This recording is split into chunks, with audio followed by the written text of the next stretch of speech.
আচ্ছা সাধারণ লক্ষ্য করেছো যে ভারতবর্ষ আমরা একটা দেখলাম রাম বাবরি মসজিদ কেন্দ্রিক রাজনীতি, এবং গোটা ভারতবর্ষ জুড়ে রাম বাবরি কেন্দ্রিক রাজনীতির পরিণামের ফল বা ফসল তুলেছে বিজেপি এবং দিল্লির ক্ষমতায় এসছে। বাবরি মসজিদ ধূলিসাৎ হয়েছে হিন্দুত্ববাদী ভক্ত সম্প্রদায়ের অতি উৎসাহে, কিন্তু এত বছর পরে 1925 সালে 6ই ডিসেম্বর মুর্শিদাবাদ জেলায় বেলডাঙ্গায় ভরতপুরের বিধায়ক হুমায়ুন কবির উনি বাবরি মসজিদ নাম দিয়ে মসজিদের শিলান্যাস করেছেন। আচ্ছা, তোমার কি মনে হয় যে মসজিদ তো যে কেউ করতেই পারে, তো এত বছর পর আবার বাবরি নামটা কেন টেনে নিয়ে আসলো মসজিদ তৈরি করতে? ভেবে বলো তো। ঠিকই বলেছেন, মসজিদ যে কেউ করতে পারে, মন্দিরও করতে পারে, সেই অধিকার আছে। ভারতীয় গণতান্ত্রিক রাষ্ট্র সেই অধিকার দিয়েছে ভারতীয় নাগরিককে।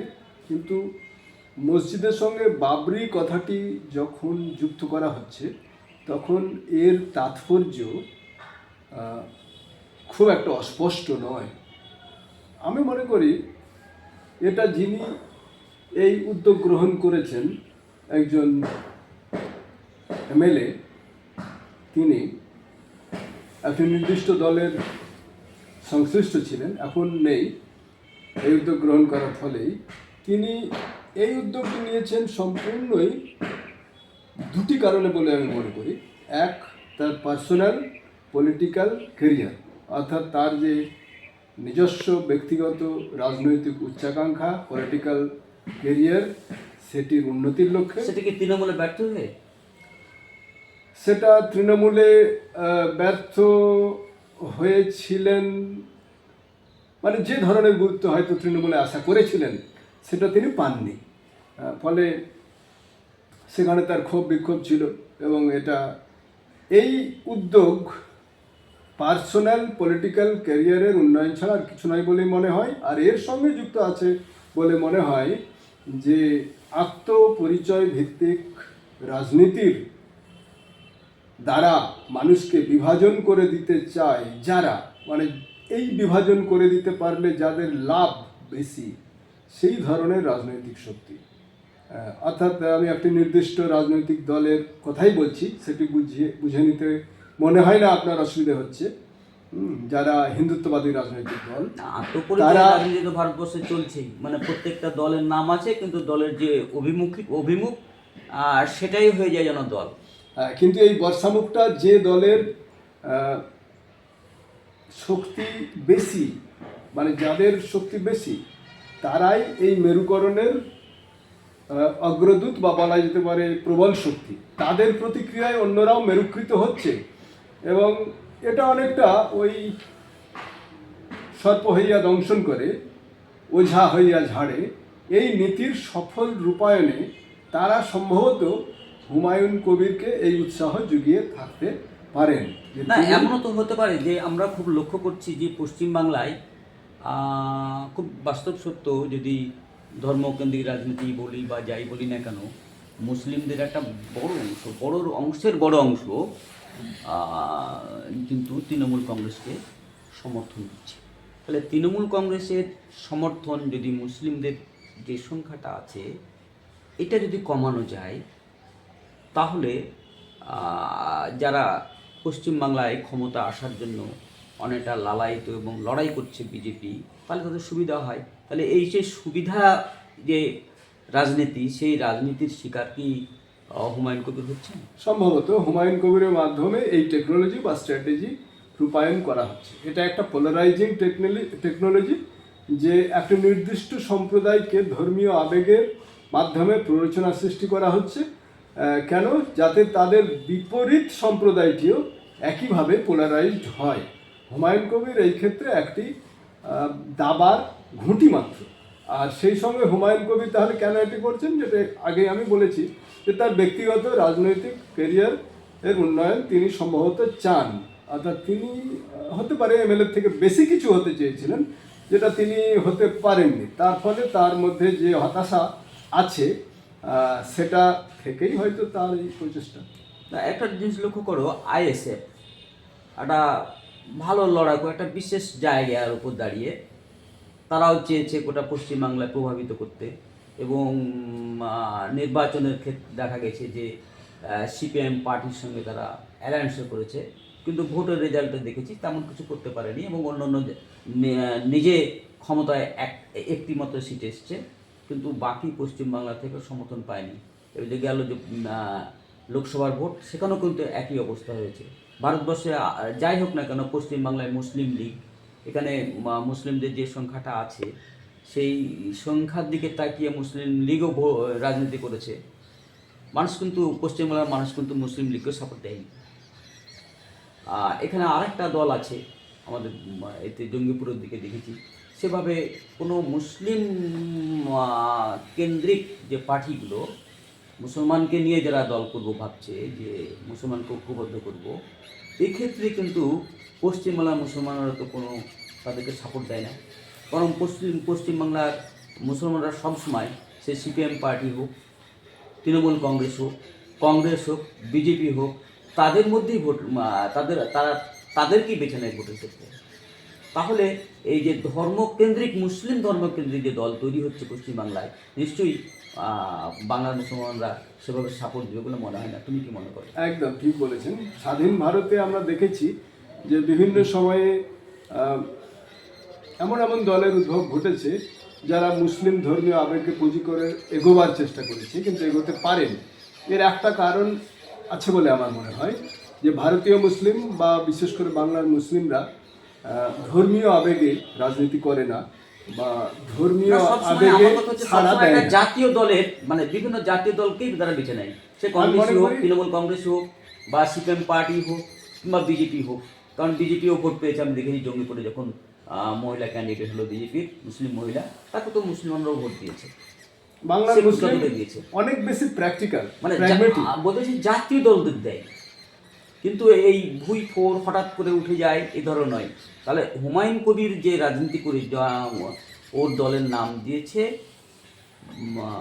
কি উন্নয়ন, যেন কি উন্নয়ন পার্টি নাকি একটা দিয়ে, ভারতীয় জনতা উন্নয়ন পার্টি। ভারতীয় জনতা এই নামের মধ্যেও সেই যে অভিসন্ধিময় রাজনৈতিক দলটির ছায়াপাত ঘটেছে। তাহলে আমাদের কথা বলা হয়েছে যে মুর্শিদাবাদ জেলায় দেখো, যদি আমরা 47 সালের পর থেকে যদি দেখি, কটা মুসলিম এমপি এমএলএ হয়েছে আনুপাতিক হারে, সেটা কি হয়েছে? ততক্ষণ এখানে তো হিন্দু, সে যে মানে যে দলের প্রার্থী হোক, মানুষকে ভোট দিয়েছে। সে সিপিএম পার্টি থেকেই যদি হিন্দু ক্যান্ডিডেট হয়েছে, মানুষ ভোট দিয়েছে। কংগ্রেস থেকে ভোট দিয়েছে ভগবানগুলোর মতন প্রায় 80%-এর কাছাকাছি মুসলমান। কিন্তু এখানে ভেটুবাবু, জয়প্রকাশ অধিকারী, এরা কিন্তু এখান থেকে কিন্তু বিধানসভায় জিতেছে। অর্থাৎ আমি বলতে চাইছি যে মুর্শিদাবাদের মুসলিমরাও মুসলিম প্রার্থী দেখে যে শুধু ভোট দেয় তা কিন্তু নয়, না একদমই, বরং আদর্শগত ভোট দেয়, পার্টিগত আদর্শ। সে তৃণমূল কংগ্রেসই হোক, আমি বারবার বলছি, সে সিপিএম পার্টি হোক, কিংবা বিজেপি হোক, আরএসপি হোক, এরকম একটা জাতীয় দলগুলোকে দেখে কিন্তু ভোট দেয়। তাহলে হুমায়ুন কবির যে আশা করছে যে 74টা সিট আমি পেয়ে যাবো, যে আমি ব্যালেন্সিং ফ্যাক্টর দেবো, এটা কিন্তু খুব আকাশ কুসুম। হ্যাঁ একদম। আমার মনে হয় যে মুসলমানরা এই ধরনের নয় যে তারা হুমায়ুন কবিরের মতো একজন মানুষকে ভোট দিয়ে জিতিয়ে 74টা এমএলএ এর অধিকারী করে দেবে তার দলকে। মুসলমানরা এত বোকা। এবং আরো একটা লক্ষ্য করো যে হুমায়ুন কবিরের রাজনীতি সবসময় কোনো একটা দলের উপর দাঁড়িয়ে, সে কখনো কংগ্রেসের উপর, কখনো তৃণমূল কংগ্রেসের উপর, একবার বিজেপির উপর দাঁড়িয়ে, মানে এই দলগুলোকে সে প্ল্যাটফর্ম সে ব্যবহার করে কিন্তু পরিচিতি লাভ করেছে। তার ব্যক্তি পরিচিতি গোটা মুর্শিদাবাদ জেলায় ছড়িয়ে পড়েছে, তা কিন্তু নেই। এখনো সে ভরতপুরের বিধায়ক, নেতা হিসাবে তিনি সবার কাছে সমানভাবে গ্রহণযোগ্য নন। এবং তিনি যে রাজনীতিক আদর্শ কি, সবই অন্ধকার। তো হয় একেবারে পুরোপুরি শুধু মুসলিম বলে মুসলমানেরা আমাকে গ্রহণ করবে, এইরকম একটা উদ্দেশ্য কখনোই সফল হবে বলে মনে সোজা হয় না। কথা আমি মনে করি যে মসজিদ প্রতিষ্ঠা করে উনি ওনার মনে হয়। ওটা আহ, একটা ওনাকে প্রতিষ্ঠিত করতে ওটা পারবেন না। ওটা একদম মুসলমানরা ওটা একটা এটা বোঝে যে তাদের স্বার্থ বা নিরাপত্তা বা তাদের জীবনের উন্নয়ন কোথায় ওটা সেটা মুসলমানরা বোঝে। ওটা একবারে শ্বশুরি। রাম বাবরি রাম মন্দির তৈরি করে বিজেপির হয়তো লাভ হয়েছে গোটা ভারতবর্ষে। ওই রকম এইখানে আবার নতুন করে বাবরির নাম দিয়ে যে কোনো লাভ হবে তা কিন্তু হবে না। মানুষ এটাকে অতীত বলেই ভেবেছে। কোনো কোনো মুসলিম বা মুসলমানদের মনে একটা আঘাত থাকতেও পারে, কিন্তু তার মানে এইটাই নয় যে সেটা নিয়ে তারা আবার ঝাঁপিয়ে পড়বে। এরকম মানসিকতা আমার মনে হয় না মুর্শিদাবাদের আরও মুসলমানদের একটা আছে। কারণে আমার মনে হয় হুমায়ুন কবির ব্যর্থ হবেন, সেটা হলো যে মুসলিম সমাজের মধ্যে একটা মধ্যবিত্ত শ্রেণী নতুনভাবে উঠে আসছে আল-আমিন মিশন বা আরও বিভিন্ন মিশনের সৌজন্যে, হ্যাঁ, এটা একটা যারা ভালো কথা বলেছেন। বিভিন্ন উচ্চ পেশায় নিজেদের নিয়োজিত করতে পারছেন, ডাক্তার হচ্ছেন, ইঞ্জিনিয়ার হচ্ছেন, এরা কিন্তু জগৎকে দেখছে।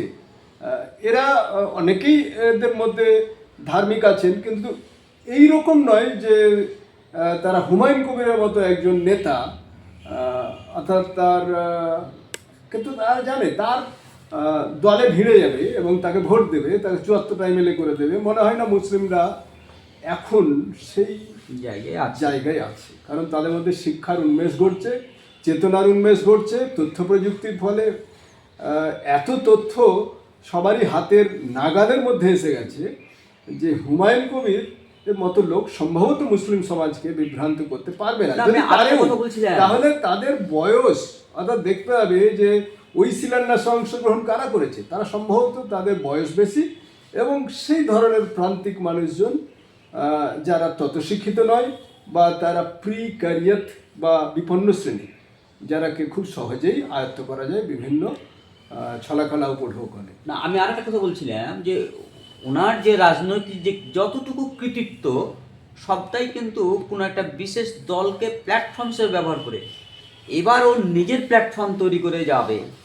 তো সেই জায়গায় গেলে যে তত্ত্ব, যে আদর্শের যে সংগ্রামী লড়াই বা মানুষের কাছাকাছি হওয়া দরকার মানুষের বন্ধু হিসাবে, সেই জায়গাটা কিন্তু নেই। একদম ঠিক বলেছেন। মমতা ব্যানার্জি হতে গেলে তাকে কিন্তু দীর্ঘ একটা লড়াইয়ের মধ্যে দিয়ে আসতে হয়েছে, আর হঠাৎ করে এটা হবে না। নিজের প্ল্যাটফর্ম তৈরি করতে গেলে যে ধরনের রাজনৈতিক দক্ষতা, অভিযোজনশীলতা বা মেধা দরকার, সেটা না থাকলে আমি মমতা ব্যানার্জির কথা বললাম, Independent platform তৈরি করা আমি যায় না। তুলনা করছি না। উনি তো গোটা সার্বিক পশ্চিম বাংলার স্বার্থের জন্য লড়াই করেছিলেন, সাধারণ মানুষের জন্য লড়াই করেছিলেন না। আর হুমায়ুন কবির কিন্তু তা নয়। তার ভাবনা, তার সমস্ত কিছু ক্ষুদ্রতর, সংকীর্ণ। এই সংকীর্ণতাকে আমার মনে হয় না এমনকি মুর্শিদাবাদেরও মুসলমান গ্রহণ করবে। আগামীতে মনে করি ওর নির্বাচন আসলে এই নির্বাচনের মধ্যেই তার রাজনৈতিক মৃত্যু ঘটার সম্ভাবনা উজ্জ্বল। তুমি কি মনে করো? কারণ হ্যাঁ, মসজিদের অভাব মুসলমানদের জন্য নেই। প্রচুর মসজিদ আছে যেখানে মুসলমানরা নামাজ পড়ে একই গ্রামে এবং আমরা পড়ি। মসজিদ আছে, মুসলিম সেখানে এলাকাগুলোতে নতুন আছে। একটা মসজিদ, তার নামের আগে আবার বাবরি, এই ধরনের মসজিদ মুসলমানদের কোনো উপকার করবে বলে আমি মনে করি না, এবং সেটা মুসলমানরাও বুঝতে পারবে বা পারছে বলে আমি মনে করি। কারণ ইতিমধ্যেই ওনার ওই শিলান্যাসের ব্যাপারটি আমরা বিস্তৃত হয়েছি, মানুষের তো আমাদের মনেই নেই ওটা কবে মানুষের হয়েছে, জীবন কোন জীবিকা, তারিখে। স্বাস্থ্য, সুরক্ষা, এগুলোই কিন্তু রাজনৈতিক মূল কথা। একদম। সেই জায়গা তো নেই। তাহলে মানুষের যে নিড, সেখান থেকে যদি দূরে সরে থাকে হুমায়ুন কবির, তাহলে তো আগামী নির্বাচনে ভালো ফল হওয়ার কোনো সম্ভাবনা, এবং তার রাজনৈতিক মৃত্যু হবে, এবং একক প্ল্যাটফর্ম তৈরি করার যে ইচ্ছেটা সেটা বোধহয় অপূর্ণই থেকে যাবে। তাহলে আমার মনে হয় এই ধরনের উদাহরণ বাংলার, উনি যদি ব্যর্থ হন তাহলে এই ব্যর্থতার আর উদাহরণ তুমি প্রণব মুখার্জি বাংলার বলো, না, না, রাজনীতির প্রণব মুখার্জির কথা ক্ষেত্রে বলো। একটাই সুন্দর উদাহরণ হিসাবে প্রণব মুখার্জির কথা বলো। হয়ে যাবে। কারণ এই ধরনের ধর্মীয় আবেগের ভিত্তিতে রাজনীতি যে বাংলার মুসলমানরা নেয় না বা না, বাংলায় চলে না, ভারতবর্ষে সেটি প্রমাণ হয়ে যাবে। ভারতবর্ষে একবারে সব মানুষই নামে চিনতেন প্রণব মুখার্জিকে। দীর্ঘদিন ভারতবর্ষের বিভিন্ন মন্ত্রিত্ব থাকা করেন, উনিও আলাদা দল করে কলকে পাননি, সব করে গেছিলেন পুরো। হ্যাঁ, আর উনি তো অনেক সাধারণ, এটা বোধ হয় আর সম্ভব হবে না। না, প্রণব মুখার্জির সঙ্গে হুমায়ুন মিল নেই। তুলনাই চলে। ওই মানুষটাও ব্যর্থ হয়েছেন, নিজের দল করে পুরো ব্যর্থ হয়েছিলেন, আলাদা দল করেছিলেন, পুরো ব্যর্থ হয়েছিলেন। অতএব হুমায়ুন কবির বা তার পিছনে হুমায়ুন কবির যার শ্যাডো ওয়ারিয়ার, সেই দলের সেটা প্রচেষ্টা বা উদ্দেশ্য ব্যর্থ হবে বলেই আমি মনে করি। পেছনে যে শক্তিটা আছে সেটা ছায়ার আড়ালে আছে, ও আড়ালেই থাক। কিন্তু আমার কথা হচ্ছে যে আগামী যে নির্বাচন আমাদের সামনে আসছে, এই নির্বাচনে উনি যেটা আশা করছেন সেটা সম্ভাবনা আমি দেখছি না। একদম, আমি একমত। ঠিক আছে, আমরা এখানেই আলোচনাটা শেষ করলাম।